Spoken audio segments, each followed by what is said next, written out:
Aujourd'hui, on va parler de pellicules couleur 800 ISO. C'est les pellicules les plus sensibles qui existent pour pouvoir aller dans les limites de ce qu'on peut faire en argentique couleur quand on manque de lumière.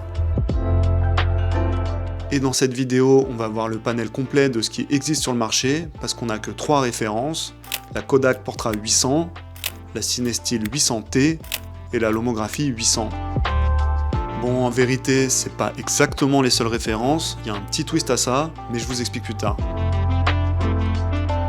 Pour comparer les 3 pellicules, je suis allé faire une sortie photo au parc de la Villette en commençant un peu avant la tombée de la nuit. Comme ça, j'ai pu les comparer à la lumière du jour et ensuite voir comment elles réagissent aux lumières artificielles et à la sous-exposition. Il y a quelques mois, j'avais fait une vidéo où je comparais ces 3 pellicules mais en version 400 ISO, alors je vous conseille vraiment d'aller la voir si c'est pas déjà fait, parce que forcément il y a beaucoup de points communs entre la version 400 ISO et la version 800 ISO de chacune de ces pellicules.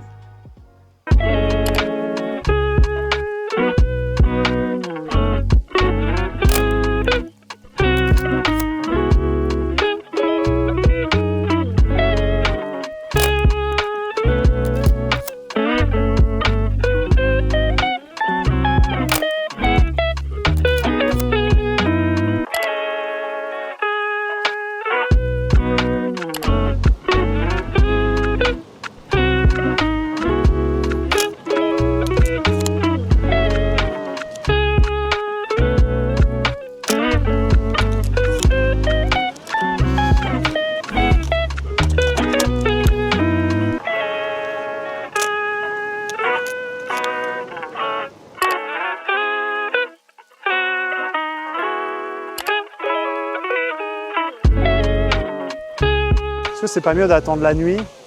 Non, c'est cool un peu quand même. Moi, je trouve ça cool, hein.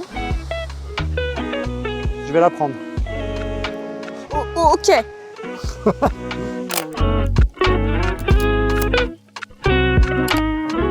La Portra 800, c'est la seule pellicule 800 ISO qui est encore vendue aujourd'hui sous la marque Kodak. Elle est créée en 98 avec le lancement de la gamme Portra, qui est faite pour les professionnels qui font du portrait et du mariage. Donc c'est une émulsion haut de gamme où Kodak essaye de produire le meilleur film du marché. Par où qu'on va, chef? Je veux bien les voir là-bas. Ok.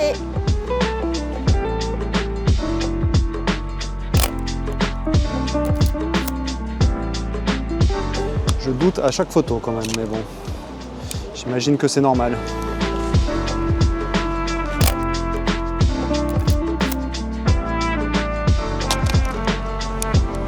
T'attends que des gens passent là? Ouais, j'aimerais bien qu'il y ait quelqu'un qui passe. Après, Ok. vu que c'est la 3e, c'est pas très grave.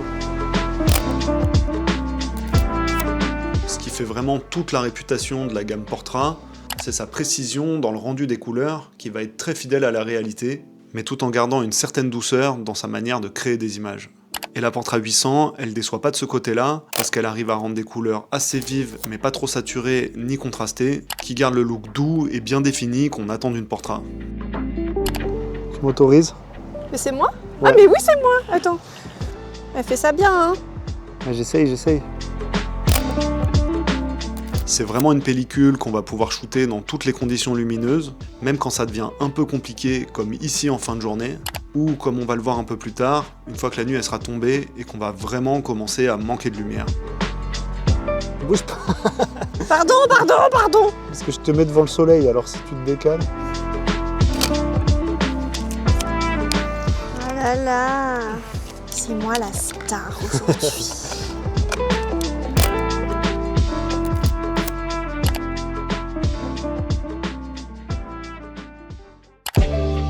Avançons, c'est parti, on y va, en avant les troupes. N'importe quoi. Waouh.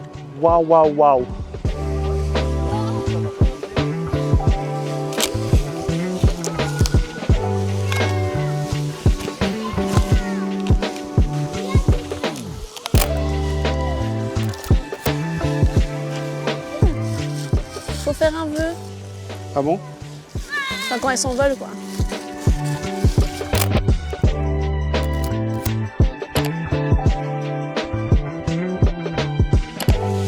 Ils font un gros tas. Hein.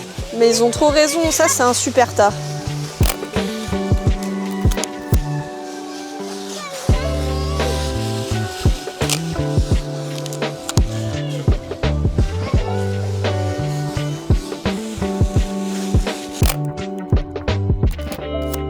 Contrairement à Kodak, l'identité de l'homographie, c'est pas forcément de rechercher la perfection, mais plutôt de développer le côté expérimental de la photo en proposant des émulsions à effet comme la Lomochrome Purple par exemple.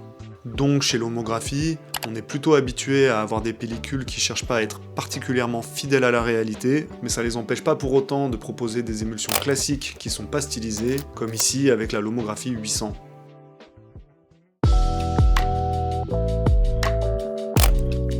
Je sais pas à quel point ça va figer le mouvement. Peut-être que j'aurais dû faire plus lent comme vitesse. On verra ce que ça sera la donnera. surprise. Ce qu'il y a de particulier avec l'homographie, c'est que c'est une marque qui fabrique aucune des pellicules qu'elle vend. Le principe, c'est d'aller passer des commandes chez des marques qui ont des usines de films, pour ensuite les vendre dans des boîtes qui sont étiquetées Lomographie, mais sans jamais communiquer sur l'origine des émulsions. Du coup, comme toutes les pellicules chez Lomographie, avec la Lomo 800, on ne sait pas exactement à quelle émulsion on a affaire. Mais ce qui est sûr, c'est que vu qu'il y a écrit Made in the USA sur la boîte, ça nous confirme qu'elle sort de chez Kodak, parce que c'est le seul fabricant de films aux États-Unis.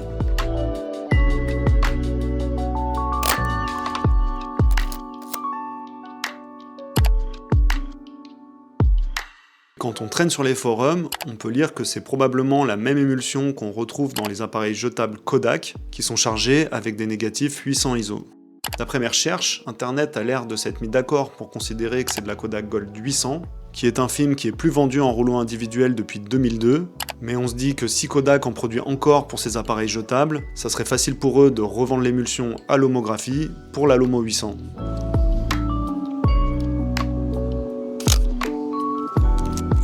Si on s'en tient à cette théorie, ça voudrait dire qu'avec la Lomo 800, on aurait accès à une pellicule grand public disparue de chez Kodak et qui, logiquement, serait moins performante que la Portra 800. T'es dans le champ. Ah pardon, je suis dans le T'es dans champ. le fucking champ. Oh mais...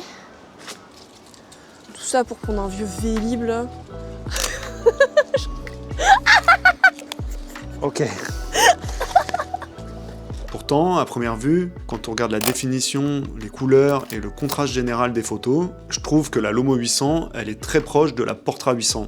Du coup, quand on les expose à la lumière du jour, on pourrait croire que les deux pellicules, elles sont au même niveau, mais je vais un peu vous spoiler et tout de suite vous dire que c'est quand même pas les mêmes émulsions, parce que la Portra, elle va vraiment prendre le dessus quand on va commencer à manquer de lumière. Le prédateur cherche sa photo. Quelle sera sa proie? Personne ne le sait. Non. Il faut tourner un peu plus. Tu crois que je te vois pas dire des trucs à la caméra?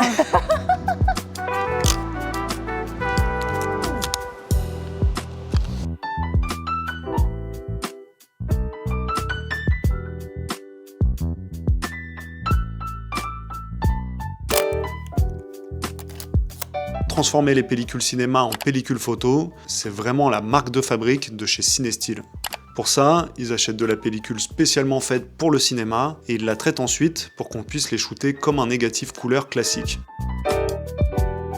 Ce processus de transformation de la pellicule ciné en pellicule photo, ça crée un halo rouge autour des hautes lumières qu'on appelle l'effet d'halation. C'est vraiment un effet spécifique au fait qu'on enlève la couche anti-halo de la pellicule cinéma pour qu'elle puisse passer dans les machines de développement photo sans les abîmer.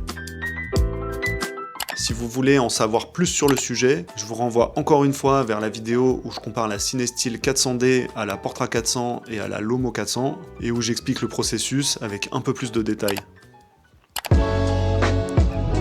The big ball. Elle rentre même pas dans le cadre tellement elle est grosse. Titre.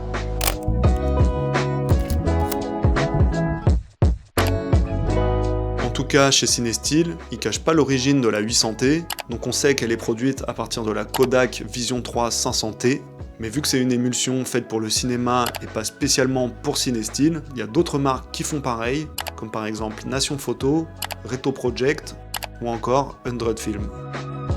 Donc quand je disais en début de vidéo que c'était pas totalement vrai qu'il y avait que 3 références en pellicule 800 ISO couleur, c'est parce qu'il y a d'autres options qu'on peut considérer comme identiques à la Cinestyle 800T qu'on peut trouver sur le marché.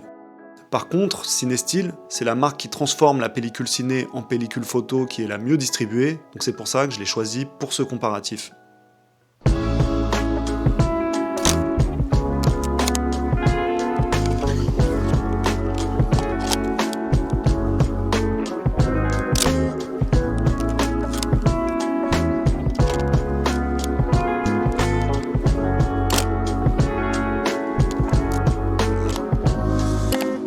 quelque chose qui saute tout de suite aux yeux quand on met les 3 pellicules côte à côte, c'est que la Cinestill, elle est beaucoup plus bleue que les 2 autres. Ça, c'est parce qu'en plus d'être une pellicule cinéma, elle a une base très bleue pour compenser la teinte très jaune des lumières artificielles. On appelle ça une balance des blancs tungstène, d'où la présence de la lettre T dans le nom de la pellicule. La Cinestill, c'est donc une émulsion équilibrée pour la lumière tungstène jaune à 3200 Kelvin, alors que la Lomo et la Portra, c'est des émulsions faites pour la lumière du jour, plus bleue, à 5500 Kelvin. Du coup, en journée, la Cinestill, elle va avoir une teinte beaucoup plus froide, vu que la température de couleur de la lumière, elle correspond pas au calibrage de la pellicule. De nuit, la tendance est inverse, et c'est la Cinestill qui est la mieux calibrée pour les lumières artificielles, et qui nous donne des images beaucoup plus neutres que la Portra ou la Lomo, qui elles deviennent pour le coup assez jaunes. Tu veux pas aller te mettre dans la lumière? Tu veux que je me mette où? Ici. Ok. Bon bah vas-y, j'arrive. Ah là là, ce dévouement qu'il faut quand même. Je pense que là, c'est bien. La Lomo 800, elle a d'ailleurs des teintes encore plus chaudes que la Portra 800, ce qui se voyait pas trop dans les photos en journée, mais qui ressort beaucoup plus dans les photos de nuit.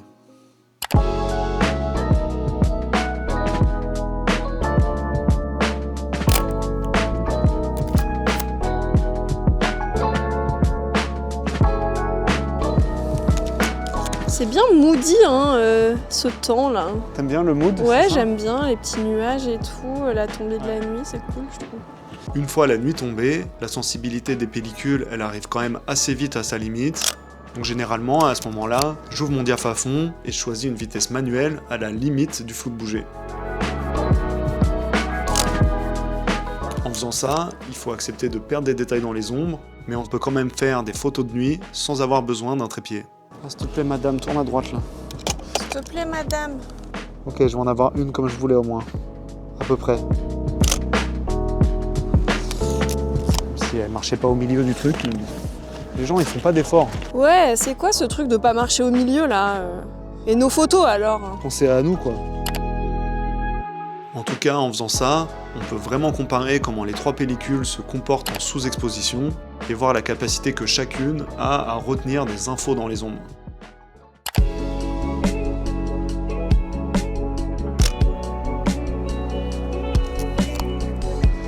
Quand on regarde les photos de nuit sous-exposées, je trouve que c'est surtout l'intensité du grain qui différencie les 3 pellicules.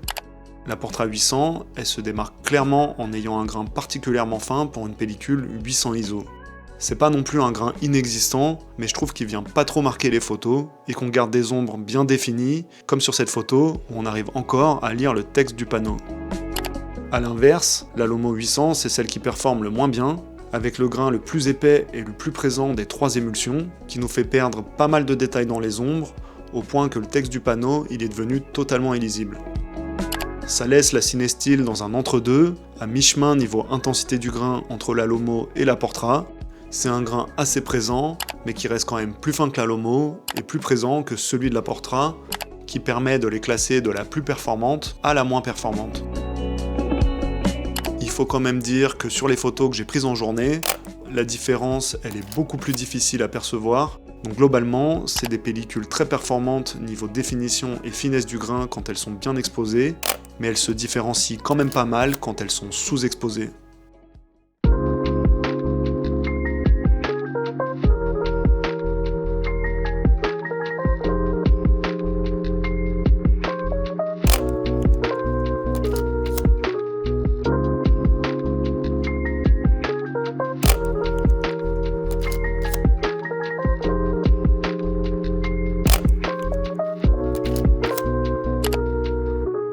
Comme toujours, j'ai fait un test d'exposition pour tester la latitude des 3 pellicules en allant de -2 à +2 diaph.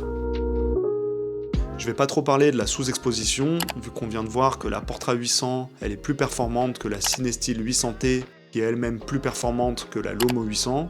Par contre, côté surexposition, on n'a pas d'émulsion qui sort du lot ou qui soit en retrait par rapport aux 2 autres. C'est vraiment 3 pellicules qui encaissent très bien la surexposition et qui gardent une teinte assez homogène sur tout le test d'exposition.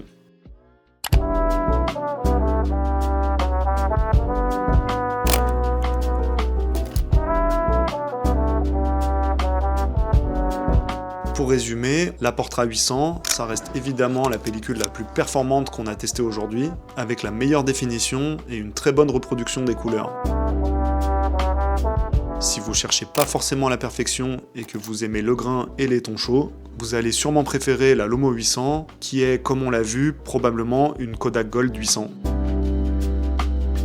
Et enfin, si vous voulez éliminer la teinte jaune-orange des lumières tungstène et que vous aimez l'effet d'halation autour des hautes lumières, c'est forcément la Cinestill 800T qu'il faut choisir. On a donc 3 émulsions qui sortent toutes les 3 des usines Kodak, mais qui au final sont assez différentes les unes des autres. Si vous êtes encore là, j'imagine que cette vidéo vous a plu, alors abonnez-vous pour pas louper la suite, et puis je vous dis à la prochaine.